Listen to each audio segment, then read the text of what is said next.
8वां है मोशन अर्थात गति के हम लोग न्यूमेरिकल्स क्वेश्चंस को हल करेंगे। क्वेश्चंस टोटल 10 दिए गए हैं, तो आइए सभी को हल कर। सबसे पहले हमें करना क्या होगा, जो हम फॉर्मूले अप्लाई करेंगे वो पहले हम लोग देख लेते हैं। देखिए महत्वपूर्ण सूत्र, और ये गति के समीकरण कहे जाते हैं v = u + at, ठीक है।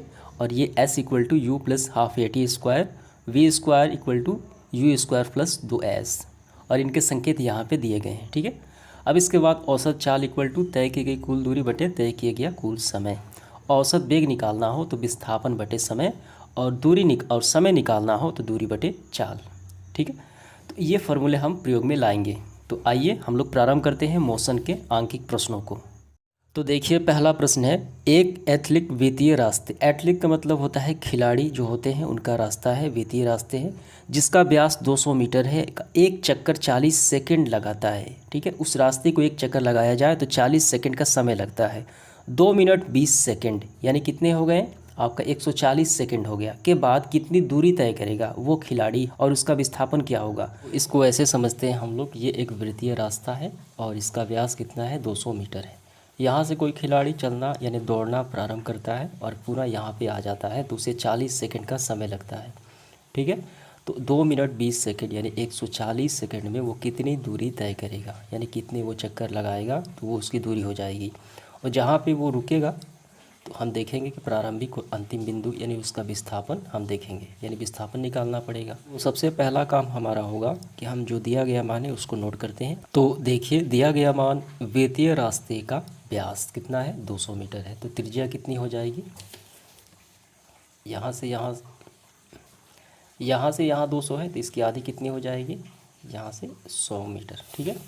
अब इसके बाद दिया गया समय कितना है 2 मिनट 20 सेकेंड, इसको हम सेकंड में कन्वर्ट करते हैं तो 140 सेकंड। तो यहाँ पे समझिए एक चक्कर में तय की गई दूरी वृत्त की परिधि के बराबर हो जाएगी। तो यहाँ से कोई खिलाड़ी दौड़ेगा पुनः यहाँ पे आ जाएगा, ये क्या है वृत्त की परिधि है, तो एक चक्कर हो गया। तो ये जो एक चक्कर लगाएगा वो एक वृत्त की परिधि को फॉलो करेगा, तो एक चक्कर जो है वो वृत्त की परिधि को फॉलो करता है, इसलिए वृत्त की परिधि 2πr, 2 × पाई का 22/7 r कितना है आधा हो गया 100, ठीक है। कितना निकल के आ गया 4400/7। तो ये कैंसिल आउट नहीं होगा, 22 दूनी 44 और ये 100 से गुणा होगा तो 4400/7 मीटर, यानी एक चक्कर लगाएगा तो वो 4400/7 मीटर वो तय करेगा। अब यहाँ पे समझिए, अतः 40 सेकंड में तय की गई दूरी, एक चक्कर पूरा करने में कितना लगता है 40 सेकंड लगता है। तो इसको हम ऐसे भी कर सकते हैं कि 40 सेकंड में तय की गई दूरी यानी एक चक्कर में तय की गई दूरी 4400/7 मीटर। तो एक सेकंड में 40 सेकंड में इतना, तो एक सेकंड में तय की गई दूरी 4407/40, तो बटे में 1 हम लगाएंगे और ये ऊपर जाएगा तो ये पलट जाएगा ऐसे 4400/7, ये 40/1 है तो 1/40 हो जाएगी, 0 से 0 कैंसिल आउट हो गए, ठीक है। अब ये देखिए 1/44 तो ये कैंसिल आउट होगा 110, तो आपका कितना आ गया 110/7 आ गया। तो एक सेकंड में तय की गई दूरी है 110/7 मीटर। तो हम कितने में निकालेंगे, हम निकालेंगे टोटल समय कितना दिया गया हमारे पास, टोटल हमारे पास समय है 140 सेकंड में हम निकाल लेंगे यहीं से। तो यहाँ पे 140 सेकंड में तय की गई दूरी, तो ऐसे होगा 110/7 इंटू कितना 140, 7 दूनी 14 यानी 20 बार में, और ये गुणा होगा 110 का 20 से गुणा हो जाएगा, तो गुणा करते हैं 0 का 0 से गुणा होगा कितना होगा, ये 0 हो गया, 11 दूनी 22, ठीक है। तो यहाँ पे डबल 0 है तो ये होगा 2200 मीटर, ठीक है। 140 सेकंड में 2200 मीटर वो दूरी तय करेगा। तो हमारा तो पहला आंसर निकल के आ गया, 2 मिनट 20 सेकंड यानी 140 सेकंड में 2200 मीटर दूरी तय करेगा। अब हम इसका विस्थापन ज्ञात करेंगे, तो विस्थापन ज्ञात करने के लिए हमें चक्करों की संख्या चाहिए, ठीक है, यानी वो कितना चक्कर लगाया, कहाँ पे पहुँचा, तभी तो हम देखेंगे कि प्रारंभिक और अंतिम स्थिति उसकी कहाँ है। तो यहाँ पे समझिए लगाए गए चक्रों की संख्या बराबर कुल तय की गई दूरी और बटे एक चक्कर में तय की गई दूरी। तो कुल दूरी कितनी है, कुल दूरी तय की गई 2200, तो हम यहाँ पे लिखेंगे 2200। एक चक्कर में तय की गई दूरी, तो यहाँ पे देखिए एक चक्कर में तय की गई दूरी कितनी है, 4400/7 मीटर है। तो हम यहाँ पे लिखेंगे 4400/7। ठीक है। अब यहाँ पे देखिए, तो ये ऊपर जाएगा तो ये पलट जाएगा, तो हम ऐसे लिखेंगे यहाँ पे ऐसे 2200, ठीक है, और /1, ये उल्टा हो जाएगा, इन्हें पलट जाता है, तो यहाँ पे 7/4400। ठीक है, ये कैंसिल आउट हो गए हैं कितने बार में, 2 बार में। तो आपका आया 7/2 यानी 3.5। ये क्या निकल के आ गई, चक्रों की संख्या निकल के आ गई। तो इसको यहाँ पे समझिए आप 3.5 चक्कर यानी 3.5 चक्कर। यहाँ से दौड़ना प्रारंभ करता है तो यहाँ पे आ गया 1 चक्कर हो गया, फिर यहाँ पे दौड़ा, फिर यहाँ पे आ गया 2 चक्कर हो गया, फिर यहाँ पे दौड़ना प्रारंभ किया, फिर यहाँ पे आ गया 3 चक्कर हो गया, फिर यहाँ से दौड़ा, फिर यहाँ पे अटक गया, फिर यहाँ पे दौड़ा, यहाँ पे आ गया, इसका मतलब आधा चक्कर। तो आधा चक्कर यहाँ से और यहाँ तक, ये दूरी कितनी है, प्रारंभिक और अंतिम, ये 200 मीटर है। तो विस्थापन कितना हो गए, 200 मीटर हो गया। ठीक है। और दूरी जो कितनी तय की, 140 यानी 2 मिनट 20 सेकंड में 2200। ये पहला आंसर, और ये आपका दूसरा आंसर 200 मीटर। ठीक है।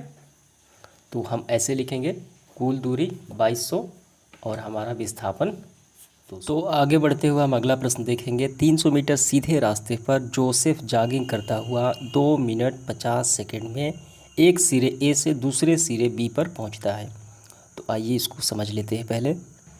तो यहाँ पे समझिए 300 मीटर सीधे रास्ते पर, ठीक है, तो ये एक सीधा रास्ता है जिसकी लंबाई है 300 मीटर।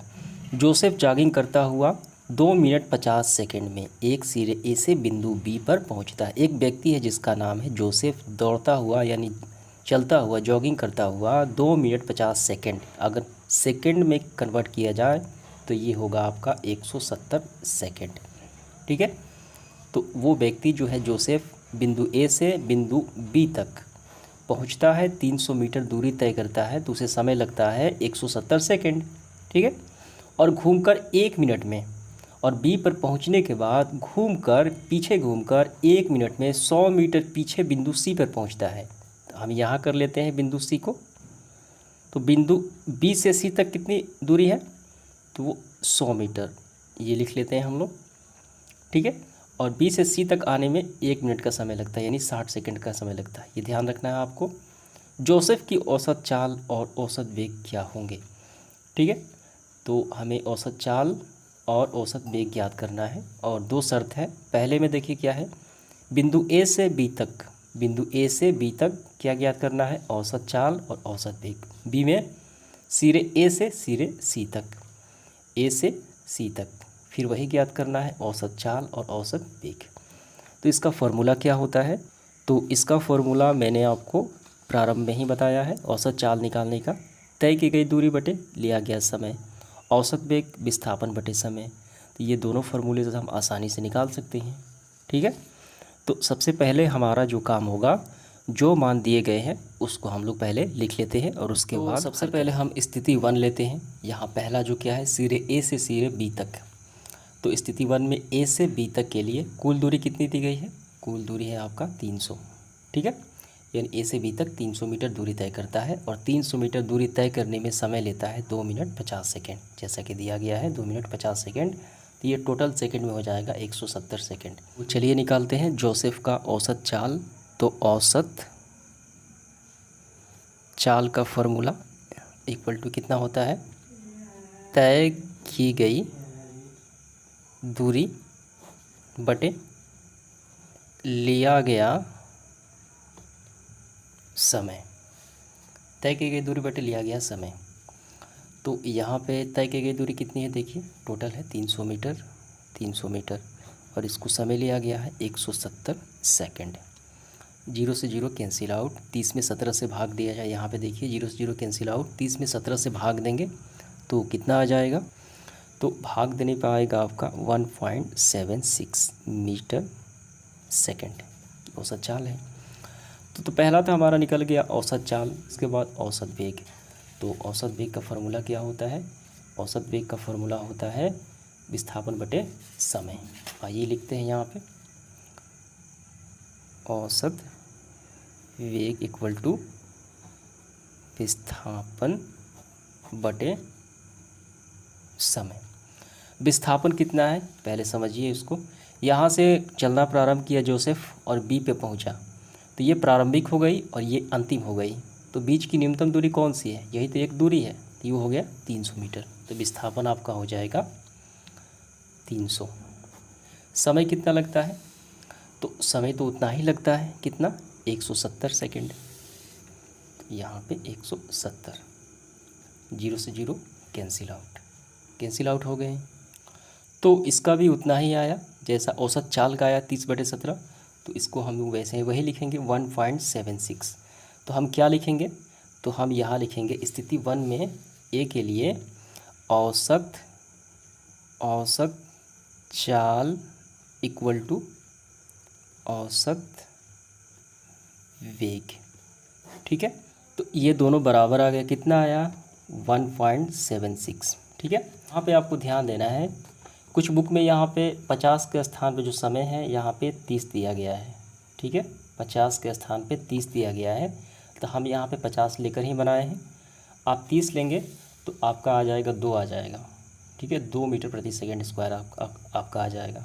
लेकिन हम यहाँ पे समय को कितना लिए हैं, 170 लिए हैं, तो यहाँ पे समय जब आप 150 लेंगे तो आपका 2 आएगा। आप आंसर देखेंगे तो वहाँ पे 2 दिया गया है, ये भी सही है। ठीक है, क्योंकि हम यहाँ पे समय को जितना दिया गया है उतना ही हम लिए हैं, 50 ही लिए हैं, इन 2 मिनट 50 सेकेंड। तो ये स्थिति 1 है, ये पहला है स्थिति। अब हम देखते हैं स्थिति दूसरा यानी बी। तो समझिए आप स्थिति 2 के लिए ए से सी तक के लिए, तो ए से सी तक के लिए कुल दूरी कितनी है, अब देखिए कुल दूरी कितनी हो जाएगी 300। देखिए ए से बी तक गया, फिर बी से सी तक आया, तो 300 तय किया, फिर 100 यानी 400 हो गया, कुल दूरी 400। और समय भी ये 100 मीटर तय करने में 60 सेकेंड एक्स्ट्रा लगता है, तो हमारा समय तो था 170 सेकेंड, प्लस में हम 60 सेकेंड और जोड़ देंगे तो 230 सेकेंड आ जाएगा। तो समय 230 सेकेंड। तो औसत चाल दूरी बटे समय 400 बटे 230, 0 से 0 कैंसिल आउट। अब 40 में 23 से भाग दिया जाए तो भाग देने पे आएगा आपका 1.73 मीटर प्रति सेकेंड। अब इसके बाद औसत वेग भी विस्थापन बटे समय। विस्थापन कितना है, तो ए से सी तक पहुंचा तो न्यूनतम दूरी 200 हो गई। ठीक है, 100 इसमें कमी आ गई और कुल समय 230, 0 से 0 कैंसिल आउट, 20/23। तो 20 में 23 से भाग देने पर कितना आएगा 0.8 मीटर प्रति सेकेंड औसत वेग निकल के आ गया। तो ये आपको समझ में आ गया सवाल। इसके बाद तीसरा देखिए, अब्दुल गाड़ी से स्कूल जाने के क्रम में औसत चाल को 20 किलोमीटर प्रति घंटा पाता है। उसी रास्ते से लौटते समय वहाँ भीड़ कम है और औसत चाल 20 से हो गई 40 किलोमीटर प्रति घंटा। तो अब्दुल की पूरी यात्रा की औसत चाल क्या होगा, यानी जाने का और वापस आने का हमें पूरी यात्रा का औसत चाल की गणना करना है। काफ़ी आसान सवाल है ये। तो यहाँ पे समझिए, यहाँ पे 2 स्थितियाँ हैं। पहले है स्कूल जाने के क्रम में औसत चाल, ठीक है, और आने के क्रम में औसत चाल, दोनों स्थितियों में हम लेके, तो ये दोनों स्थितियों को पहले लिखेंगे और पूरी यात्रा का औसत चाल हम निकाल पाएंगे। तो आपको काफ़ी ध्यान से समझना है। सबसे पहले हम स्थिति 1 लेंगे। स्कूल जाने के क्रम में आपको लिखना है स्थिति, स्कूल जाने के क्रम में कुल दूरी हमने माना x किलोमीटर। कितना माना, x किलोमीटर। तो औसत चाल कितना है 20 किलोमीटर प्रति घंटा स्कूल जाने के क्रम में। ठीक है, अतः स्कूल जाने में लिया गया समय क्या होता है, फॉर्मूला समय इक्वल टू दूरी बटे चाल। दूरी हमने माना x, चाल है 20, तो x बटे 20 घंटा हो गया। क्या निकल के आ गया, समय निकल के आ गया x बटे 20 घंटा। ठीक है, ये पहला स्थिति हो गया। अब दूसरी स्थिति देखिए, दूसरी स्थिति में स्कूल से लौटने के क्रम में दूरी तो वही होगी, जितनी जाएगा उतनी ही दूरी होगी, x किलोमीटर। औसत चाल कितना है लौटते समय 40 किलोमीटर प्रति घंटा। ठीक है, यहाँ पे तो अब इसका हम समय निकालेंगे। अतः स्कूल से लौटते समय लिया गया समय दूरी बटे चाल x बटे 40 घंटा, तो दोनों समय निकल के आ गया। अब हम क्या करेंगे, देखिए यहाँ पे समझिए। अतः पूरी यात्रा का औसत चाल कुल दूरी बटे कुल समय। कुल दूरी कितनी है, जाने का x, आने का x।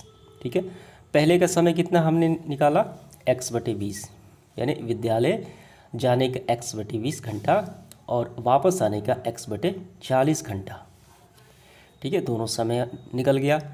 तो आइए इसको हल करते हैं। तो अगला स्टेप हमारा होगा, ऊपर वाला जोड़ दिया जाएगा, x और x हो गए आपका 2x। अब नीचे एलसीएम लेते हैं, 20 और 40 का एलसीएम कितना आएगा, ये आएगा 40 ही आएगा। तो यहाँ पे हम देखते हैं, देखिए यहाँ पे हम ऐसे लिखेंगे, इसको हटा देते हैं, हम यहाँ पे कर लेते हैं, x और x कितने हो गए, ये हो गया 2x बटे में 20 और 40 का एलसीएम आपका आएगा कितना, 40 आएगा। ठीक है, और ये ऐसे है ऊपर वाला। तो 20 दूनी 40, यानी ये हो गया आपका 2x प्लस एक बार में, यानी x हो गया।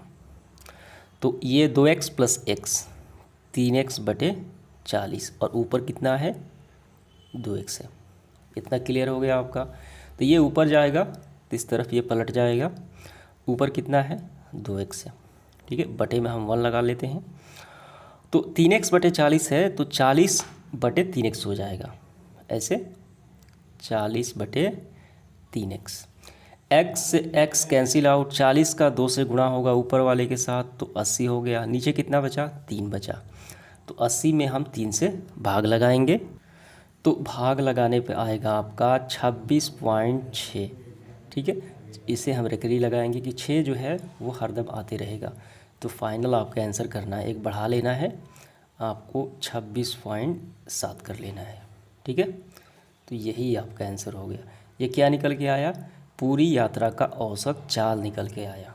अगला प्रश्न देखिए, चौथा क्या है, कोई मोटरबोट झील में विरामावस्था से सरल रेखीय पथ पर 3.0 मीटर प्रति सेकंड की नियत त्वरण से चलती है, यानी त्वरण दिया गया है इतना, और 8.0 सेकंड तक चलती है, समय इतना है।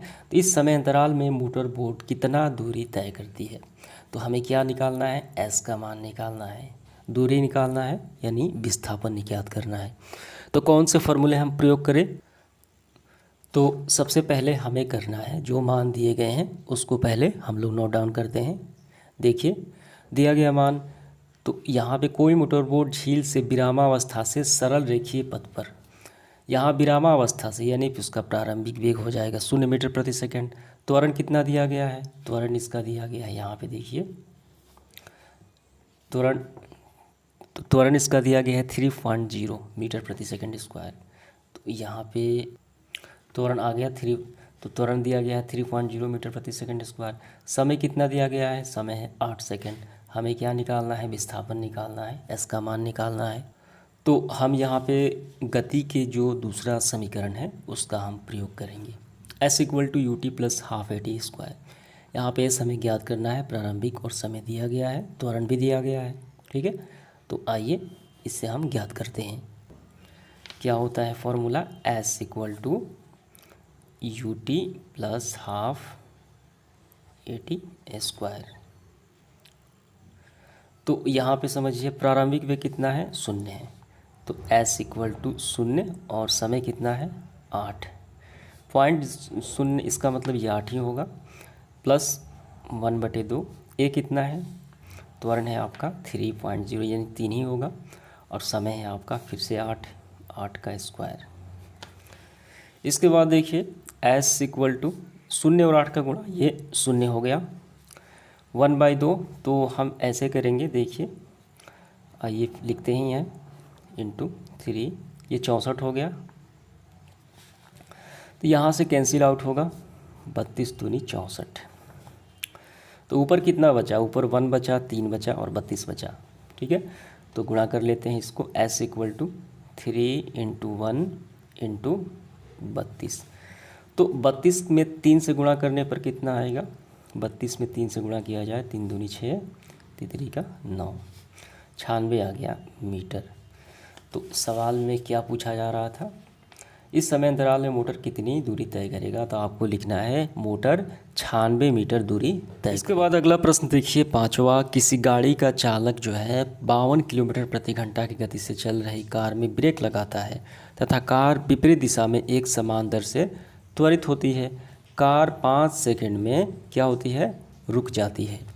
ठीक है, और ये पहला कार, ये दूसरी कार, दूसरी कार का दूसरा चालक जो है 30 किलोमीटर प्रति घंटा गति से चलती हुई दूसरी कार पर धीरे धीरे ब्रेक लगाता है और 10 सेकेंड में रुक जाती है। एक ही ग्राफ पे दोनों कारों के लिए चाल समय ग्राफ आलेखित करें और ब्रेक लगाने के पश्चात दोनों में से कौन सी कार अधिक दूरी तय करेगी, यानी अधिक दूरी पर तक जाएगी, वो हमें बताना है। ठीक है, तो आइए इसको हल करते हैं। हम दो स्थितियों में हल करेंगे, एक पहले कार के लिए और एक दूसरे कार के लिए। तो सबसे पहले देखिए स्थिति 1 पहली कार के लिए। तो यहाँ पे प्रारंभ करती है, यानी पहले इसका प्रारंभिक वेग कितना है 52 किलोमीटर प्रति घंटा। तो ये 52 किलोमीटर को, तो इसको हम मीटर सेकंड में बदलेंगे। ठीक है, क्योंकि यहाँ पे समय जो है वो हमें दिया गया है 5 सेकंड में दिया गया है। इसका मतलब इसको हम मीटर सेकंड में बदलेंगे। कैसे बदला जाता है देखिए, 52 तो किलोमीटर में कितने मीटर होते हैं 1000, घंटा में 3600 सेकेंड। ठीक है, 0 से 0 कैंसिल आउट। अब यहाँ पे देखिए 18 दूनी 36, 5 दूनी 10, ये ऊपर वाला गुणा कर लेते हैं। अब कैंसिल आउट नहीं होगा, 5 दूनी 10 के 0 हासिल 1, बचे 25 और एक हासिल 26 बटे 18। तो भाग दिया जाए 260 में 18 से, तो ये आपका आ जाएगा 14.4 मीटर प्रति सेकंड। ठीक है, ये निकल के आ गया, मीटर सेकंड में बदल गया, समय वही है। तो अब देखिए हमारा है, अब दूसरे कार के लिए प्रारंभिक वेग कितना है। दूसरी कार के लिए देखिए कितना है 40 किलोमीटर प्रति घंटे चाल से चल रही है यहाँ पे, और इसका समय है 10 सेकंड। तो इसको भी हम मीटर सेकंड में बदलते हैं। यहाँ पे 30, आपको ध्यान देना है, हम बार बार नहीं ऐसा लिखेंगे 1000, हम डायरेक्ट लिख देते हैं 5/18 ही लिख देते हैं। ठीक है, ऐसे 5/18। अब इसके बाद देखिए ये कैंसिल आउट होगा, ये 9 दूनी 18 और ये 15 दूनी 30, 15 बचे 75/9। तो आइए भाग लगाते हैं हम लोग। तो भाग लगाने पाएगा आपका 8.33 मीटर प्रति सेकंड, समय है 10 सेकंड। तो इतना तो आपको समझ में आ गया। तो इसके बाद हमारा जो काम है इनके दूरियों को ग्राफ पे प्रदर्शित करना। देखिए पहली कार के लिए चाल कितना है 14.4 मीटर प्रति सेकंड, समय है। तो दूरी देखिए यहाँ पे हम प्रदर्शित करेंगे, हमें ग्राफ पे डिनोट करना है। तो हमें ग्राफ पे डिनोट करना है तो हम ऐसे बनाएंगे। यहाँ पे देखिए को हम लोग ऐसे समझेंगे, काफ़ी ध्यान से आपको समझना है। पहली कार के लिए चाल कितनी है 14.4 मीटर प्रति सेकंड, समय कितना है 5 सेकंड। तो हम क्षेत्रफल निकालेंगे, यानी दूरी निकालेंगे, हमें ग्राफ पे तैयार करना है। तो यहाँ पे देखिए इसकी चाल है 14.4, ये चाल है मीटर प्रति सेकंड में, 2 2 4 6 यहाँ पे है 14.4। ठीक है, और समय है 5, ये समय है सेकंड में, ये रहा 5। तो हम इसको ड्रॉ करके मिला देते हैं। ये पूरा देखिए ये क्या बन गया, त्रिभुज बन गया POD। तो त्रिभुज POD का क्षेत्रफल 1/2 लंब इंटू आधार। लंब कितना है 14.4, यहाँ पे आधार कितना है, ये समय है 5। तो गुणा कर दिए हम, इसको हल करेंगे तो आएगा 36 मीटर। तो आइए इसको हल भी कर लेते हैं। देखिए यहाँ पे पॉइंट हटाएं हम तो बटे में आ गया 10, तो ऊपर 144/10, 5 दूनी 10। ठीक है, अब ये देखिए कैंसिल आउट होगा 72 से, 72 दूनी 144 और ये 36 दूनी 72, आ गया 36 मीटर। तो पहले कार की जो दूरी निकल के आई आपका ये पूरा 36 मीटर ये दूरी तय करेगी। अब दूसरे कार के लिए देखिए चाल है 8.33 मीटर प्रति सेकंड, समय है 10 सेकंड। अब वहीं हम दूरी निकालेंगे POC। तो 8.33, तो ये कहाँ है, यहाँ पे देखिए, यहाँ पे 2 2 4 2 6 2 8, ये थोड़ा सा ऊपर यहाँ पे। ठीक है, लंब और समय है यहाँ पे 10। तो ये वाला जो भाग है आप दिखाई पड़ रहा है आपको, ये वाला हमें क्षेत्रफल ज्ञात करना है। ठीक है, तो इस त्रिभुज का क्षेत्रफल POC। ठीक है, P' हम मान लेते हैं POC। फिर वही लंब इंटू आधार, लंब कितना है PO, देखिए PO लंब कितना है 8.33 और आधार कितना है, ये पूरा है 10। तो इसको जो हल करेंगे आएगा 41.66 मीटर। ठीक है, 41.66 मीटर ये वाला भाग आ गया। तो यहाँ पे आपको समझना है कि पहले कार ने कितनी दूरी तय की 36 मीटर और ये दूसरे कार ने कितनी दूरी तय की 41.66। कौन सी ज़्यादा दूरी तय की? दूसरी कार, अतः दूसरी कार अधिक दूरी तय करेगी। यहाँ पे देख भी लीजिए, ये वाली कार ज़्यादा दूरी तय करती है। तो इसके बाद देखिए प्रश्न क्रमांक 6, चित्र 8.11 में 3 वस्तुएं ए बी सी की एक दूरी समय ग्राफ प्रदर्शित है। ग्राफ का अध्ययन करके निम्न प्रश्नों का उत्तर दीजिए। ठीक है, तो काफ़ी सिंपल सवाल है। देखिए पहला क्या है, तीनों में से कौन सबसे तीव्र गतिमान है? तो इन तीनों वस्तुओं में यानी ए बी सी में कौन सबसे तेज़ चल रही है? तो तेज़ चला धन देखा जाता है कि जिसकी ढाल सबसे ज़्यादा हो, यानी एंगल जो ज़्यादा बनाता है वो सबसे तेज़ चल रही है। यहाँ पे देखिए हम इसको पहले देखते हैं, ये वाला, ये देखिए इसका एंगल देखिए ये रहा। अब ये देखिए इसका एंगल ये रहा, और ये देखिए इसका एंगल ये रहा। तो सबसे ज़्यादा तो ये है, सबसे ज़्यादा एंगल बनाता है ये कौन सा है? ये तो बी है। इसकी ढाल सबसे ज़्यादा है इन दोनों की तुलना में, ए और सी की तुलना में। तो इसका आंसर हम क्या लिखेंगे? तो बी सबसे तीव्र गति से गतिमान है क्योंकि इसकी ढाल, यहाँ पे एंगल भी आपको लिख लेना है, ए तथा सी की अपेक्षा अधिक है। समझ में आ गया आपको? अब इसके बाद बी नंबर, क्या ये तीनों वस्तुएं हैं किसी समय सड़क के एक बिंदु पर होंगे? आपको देखना है कि तीनों क्या कहीं बाइसेक्ट कर रहे हैं आपस में, ये हमें देखना है। तो ये हम देखते हैं कि तीनों कहीं भी बाइसेक्ट नहीं कर रहे हैं। तीनों को देखा जाए, यहाँ पे 2 तो कर रहे हैं लेकिन यहाँ पे सी अलग है, यहाँ पे 2 कर रहे हैं लेकिन यहाँ पे बी अलग है। तो तीनों एक बिंदु पे कहीं भी बाइसेक्ट नहीं कर रहे हैं। ठीक है, तो इसका आंसर क्या होगा? तो आपको लिखना है नहीं, क्योंकि तीनों रेखाएं किसी भी एक बिंदु पर प्रतिच्छेद नहीं करती हैं। अब इसी का सी नंबर देखिए, जिस समय बी ए से गुजरती है तो उस समय सी कितनी दूरी तय कर लेती है? ठीक है, तो शर्त क्या है, बी और ए जिस समय बाइसेक्ट होती है तो हमें देखा जाना है सी वो जो है वो कितनी दूरी तय कर लेती है वो हमें बताना है। तो यहाँ पे आप समझिए ग्राफ को देखकर, यहाँ पे बी और सी ये दोनों बाइसेक्ट कर चुके हैं। तो अब हम सी को देखेंगे, सी कहाँ है? ठीक इसके नीचे यहाँ पे है। ठीक है, इसी रेखा पे देखेंगे तो ठीक नीचे है बाइसेक्ट होने के। तो ये कितनी दूरी तय कर लेती है? तो देखिए ये जो है ये यहाँ से 8 किलोमीटर, ठीक है, लेकिन ये 8 किलोमीटर दूरी कर लेती है। लेकिन ये भी देखना होगा ये शुरू कहाँ से की है? शुरू तो यहाँ से की है। अगर शून्य से करती ये तो 8 किलोमीटर कर लेती, लेकिन शुरू तो इसने शून्य से नहीं किया है, इसको हमें माइनस करना होगा, तभी तो वास्तविक दूरी हमें प्राप्त हो जाएगी। यहाँ से यहाँ तक, यहाँ से यहाँ तक ये दूरी हमें बताना है। ठीक है, तो कैसे करेंगे? देखिए हम बॉक्स को गिनते हैं पहले, खानों को, 1 2 3 4 5 6 7 बॉक्स मिलकर ये कितने 4 किलोमीटर के बराबर हो जाते हैं। 7 बॉक्स 4 किलोमीटर के बराबर हो जाते हैं। ठीक है, तो एक में निकालेंगे, एक का जितना आ जाएगा तो यहाँ से की है 1 2 3 4, तो अब 4 से गुणा कर लेंगे तो जितना मान आएगा इस पूरे 8 में से उसको हटा देंगे तो यहाँ से हमें प्राप्त हो जाएगा। तो ऐसे समझिए आप 7 खाने 4 किलोमीटर के बराबर है। हमने अभी गिना, ये 7 खाने 4 किलोमीटर के, ये 4 किलोमीटर हो गया। ठीक है, बन रहा है। तो एक बॉक्स में, एक खाने में कितना किलोमीटर? एक में 4/7 किलोमीटर हो गए। ठीक है, तो ये 4 बॉक्स में, क्योंकि ये 4 से स्टार्ट किया है, 1 2 3 4, तो हम 4 का निकालेंगे ये टोटल दूरी, तो ये आ गया 4 × 4/7, ये 1 का है तो 4 से गुणा, यानी 16/7 किलोमीटर। अब ये 16/7 किलोमीटर 8 से माइनस कर देंगे। ठीक है, 8 - 16/7, 7 का एलसीएम, ठीक है 17, तो 56 में से 16 गए, 40/7 यानी 5.7 किलोमीटर। तो 5.7 किलोमीटर, ठीक है, ये दूरी तय किया कौन? सी।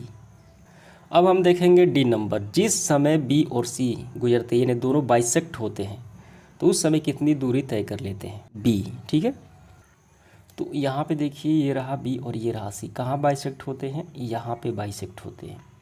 ठीक है, ये कौन सा खाना है? देखिए ये रहा, ये बाइसेक्ट है तो हम 9 ही लेते हैं, यहाँ तक लेते हैं, 7 8 9।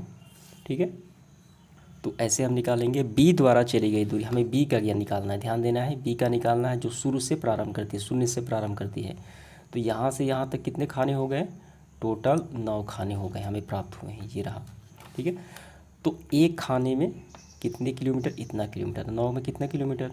तो गुणा कर देंगे, बचोगे 36/7, ठीक है, तो भाग लगाएंगे या ऐसे ही आप कर सकते हैं। इसके बाद देखिए 7वां प्रश्न, 20 मीटर की ऊंचाई से एक गेंद को गिराया जाता है यदि उसका वेग 10 मीटर प्रति सेकंड स्क्वायर के एक समान त्वरण से, ये त्वरण दिया गया है, दर से बदलता है, तो यह किस वेग से धरातल से टकराएगी, कितने समय पश्चात वो धरातल से टकराएगी।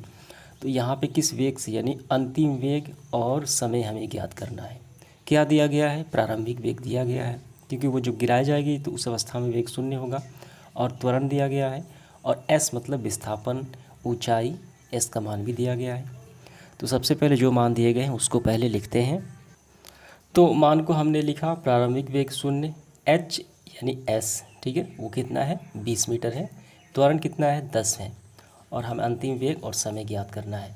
तो हम देखिए, तो सबसे पहले हम गति के जो तीसरा समीकरण है v² = u² + 2as, यहाँ से ज्ञात करेंगे, क्योंकि हमें प्रारंभिक वेग तो दिया है 0 है, और जो s है, दूरी है, वो भी दिया गया है, त्वरण भी दिया गया है, तो हम आसानी से भी ज्ञात कर सकते हैं। आइए यहाँ पे गति के तीसरे समीकरण का प्रयोग करते हैं।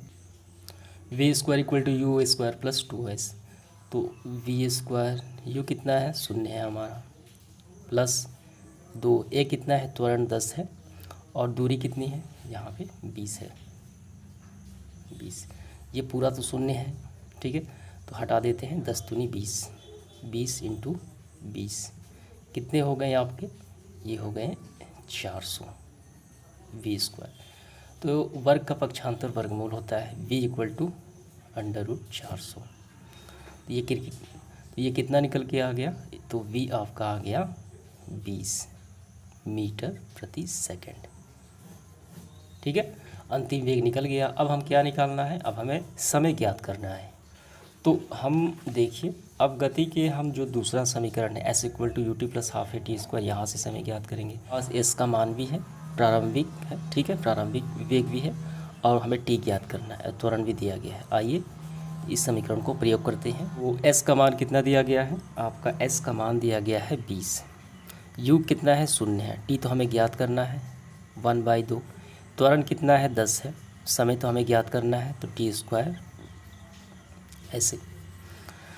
तो यहाँ पे देखिए ये पूरा 0 हो गया, ये पूरा क्या हो गया 0 हो गया, तो यहाँ पे कितना बचा 20 = कैंसिल आउट कर देते हैं, ये 5 से होगा, 5 दूनी 10, तो यहाँ पे कितना बचा 5t², ये ऊपर 5t यानी 5t²। अब यहाँ से गुणा वाली संख्या इस तरफ आएगी तो पक्षांतर हो जाएगा, इसका भाग में आ जाएगी 5, ठीक है, कितने बार में जाएगा 5 × 20 यानी 4 बार में। तो ऐसे t² = 4, वर्ग का पक्षांतर वर्गमूल होता है, तो ऐसे 4, तो t का मान फाइनली आ गया 2, ये सेकंड आ गया, 2 सेकंड, ठीक है, समय निकल के आ गया 2 सेकंड, और v निकल के आ गया अंतिम वेग 20 मीटर प्रति। इसके बाद 8वां देखिए, किसी कार का चाल समय ग्राफ चित्र 8.12 में दर्शाया गया है, यहाँ पे दर्शाया गया है। तो पहला सवाल देखिए क्या है, पहले 4 सेकंड में कार कितनी दूरी तय करती है, इस अवधि में कार द्वारा तय की गई दूरी को ग्राफ में छायांकित क्षेत्र द्वारा दर्शाएं। तो पहले 4 सेकंड में दूरी देखिए, यहाँ पे कार तय करती है यहाँ से यहाँ तक, इसको हम लोग देखिए छायांकित करते हैं, ये पार्ट, इसको देखिए यहाँ से, ठीक है, यहाँ से करना है आपको, ये वाला यहाँ से, ठीक है, तो ये जो भाग है इसका हमें क्षेत्रफल ज्ञात करना है। तो इसको हम मान लेते हैं ए, बी और सी, ठीक है, तो त्रिभुज ए बी सी का क्षेत्रफल ज्ञात कर लेंगे। तो ऐसे हम लिखेंगे, देखिए, कार द्वारा 4 सेकंड में तय की गई दूरी त्रिभुज ए बी सी में 1/2 आधार इंटू ऊंचाई, आधार कितनी है 0 से 4, ये आधार हो गई और ये ऊंचाई हो गई, ऊंचाई कितनी है 6 है, आधार 4 है, ठीक है, तो 1/2 4 × 6, तो ये कैंसिल आउट होगा, 2 से 6 दूनी 12, ये 12 हो गया। क्या निकल के आ गया, कार द्वारा तय की गई दूरी, तो यहाँ पे मीटर लगा लेना है, ठीक है। अब इसके बाद बी नंबर देखिए, ग्राफ का कौन सा भाग कार की एक समान गति को दर्शाता है। यहाँ से देखिए यहाँ से कार एक समान गति को प्रदर्शित कर रही है। 6 से आप देखेंगे ऊपर, तो 6 से जो आगे जा रही है ग्राफ की लाइन रेखा, ये क्या है, एक समान गति को दर्शा रही है। तो आपको आंसर क्या लिखना है, आपको लिखना है 6 सेकंड से ऊपर समय में कार की गति एक समान। अगला प्रश्न देखिए 9 नंबर, निम्नलिखित में कौन सी अवस्थाएं संभव हैं या प्रत्येक के लिए एक उदाहरण दें। तो काफ़ी सिंपल सवाल है। पहला देखिए क्या है, कोई वस्तु जिसका त्वरण नियत हो परंतु वेग शून्य हो। ऐसा उदाहरण देना है जिसमें त्वरण जो है वो नियत हो, वो नहीं बदलता है, जो पहले लगा वो हमेशा लग ही रहा है, लेकिन वेग शून्य हो गया। तो कौन सा उदाहरण हमें देना है, आंसर लिखिए, उसके बाद हम समझ लेंगे। यह स्थिति संभव है, यह स्थिति संभव है, यानी त्वरण नियत हो और वेग शून्य हो। क्योंकि जब किसी वस्तु को ऊपर की ओर फेंका जाता है तो अधिकतम ऊंचाई पर इसका वेग शून्य हो जाता है, क्योंकि कुछ क्षणों तो वो रुकेगा, तो वेग क्या हो गया, शून्य हो गया। परंतु त्वरण यानी गुरुत्वीय बल अर्थात गुरुत्वीय त्वरण नियत रहता है, यानी वो नीचे की तरफ लग रहा है। जी का मान 9.8 मीटर प्रति सेकंड। यहाँ पे देखिए, यहाँ से कोई वस्तु को जब हम नीचे से धरातल से ऊपर फेंकते हैं तो ये गुरुत्व बल जो है वो नीचे कार्य कर रहा है, ठीक है, गुरुत्व बल नीचे कार्य कर रहा है, लेकिन वस्तु जा रही है ऊपर। तो यहाँ पे वस्तु रुकी, तो रुकी इसका मतलब वेग क्या हो गया, शून्य हो गया, अंतिम वेग इसका शून्य हो गया। लेकिन ये तो हमेशा लग ही रहा है हमेशा, लेकिन ये तो गुरुत्वीय बल तो हमेशा लग ही रहा है, यानी गुरुत्वीय त्वरण ये तो नहीं बदल रहा है, ठीक है। तो ऐसा संभव है, समझ में आ गया आपको, तो ये इसका आंसर हो जाएगा। दूसरा, कोई वस्तु किसी निश्चित दिशा में गति कर रही हो तथा त्वरण उसके लंबवत हो। तो इसका आंसर हम ऐसे लिखेंगे, जब वस्तु किसी वृत्ताकार पथ पर गति कर रही हो तो उसकी गति की दिशा स्पर्श रेखा के अनुदिश होती है, परंतु उस क्षण त्वरण केंद्र की ओर त्रिज्या के अनुदिश लगता है, जो परस्पर लंबवत होता है। तो गति की दिशा ये रही, लेकिन त्वरण ऐसे लंबवत लग गया। तो ये कैसे संभव है, किसी वृत्ताकार पथ की गति के लिए, ठीक है, गति यहाँ पे, त्वरण ऐसे, ये लंबवत हो गया 90 अंश का। सन का आखिरी सवाल देखते हैं। एक कृत्रिम उपग्रह आर्टिफिशियल सैटेलाइट जिसका यहाँ पे 42,250 किलोमीटर त्रिज्या की वृत्ताकार कक्षा में घूम रहा है। यदि वह 24 घंटे में पृथ्वी की परिक्रमा करता है तो उसकी चाल का परिकलन हमें करना है। तो यहाँ पे समझिए, एक कृत्रिम उपग्रह यह रहा, ठीक है, तो ये इसका वृत्ताकार पथ है, ऐसे घूम रहा है, तो इसकी त्रिज्या कितनी हो गई, केंद्र से पृथ्वी तक की दूरी 42,250 आर हो गया, ठीक है, किलोमीटर में है। तो यहाँ पे त्रिज्या हो गई आर, समय देखिए कितना है, 24 घंटा, यानी एक यहाँ से एक चक्कर लगाता है पुनः आ जाता है, तो 24 घंटा का समय लगता है, तो हम इसको सेकंड में बदल दिए, ठीक है, 3660 × 60, ठीक है, यानी 3600 से गुणा करना पड़ता है। परिक्रमा करने में चली गई दूरी इक्वल टू वृत्त की परिधि, जो परिक्रमा करता है ये क्या है, वृत्त की परिधि के बराबर है, इसका पथ क्या है, वृत्त की परिधि के बराबर है, इसलिए परिक्रमा करने की दूरी वृत्त की परिधि हो जाएगी, यानी 2πr हो जाएगा। तो यहाँ से हम निकालेंगे 2π का मान 22/7, आर कितनी है त्रिज्या 42,250। अब इसको हल करते हैं, ठीक है, तो ये दूरी हम निकालेंगे, कितना दूरी तय करता है एक चक्कर में, जब वो दूरी तय कर लेगा तो हम आसानी से समय निकाल लेंगे। तो दूरी मालूम चल जाएगी तो हम चाल आसानी से ज्ञात कर सकते हैं। देखिए अब इसको हल करते हैं, ये कैंसिल आउट नहीं होगा तो ऊपर वाला गुणा, ठीक, ऊपर वाले के साथ करते हैं, 2 × 22 × 42,250, ठीक है, बटे में क्या है 7 है। तो ऊपर पूरा गुणा करने पर कितना आता है, तो गुणा करने पर आपका आएगा 1,1859, ठीक है, 0, तो बटे में आपको लिख 000 ऐसे, बटे में 7। अब 7 से भाग लगाएंगे हम तो कितना आ जाएगा, इतना आ जाएगा। ये क्या निकल के आ गई, ये निकल के आ गई टोटल दूरी, ये टोटल दूरी निकल के आ गई किलोमीटर, ठीक है। तो चाल निकाल लेते हैं सिंपल तरीके से, दूरी बटा समय, दूरी तो आपने अभी निकाला 26, 55, 71। समय कितना है, देखिए समय ये रहा, ठीक है, हम इसको सेकंड में बदल लिए हैं, 86,400, यानी 26, 55, 71 बटे 86,400, इसको फ्रेश लिख देते हैं। आइए फिर से लिख देते हैं हम यहाँ पे अच्छे से, 26, 55, 71 बटे 86,400। आप भाग लगाएंगे तो आ जाएगा 3.07। ठीक है, ये रहा किलोमीटर प्रति सेकंड।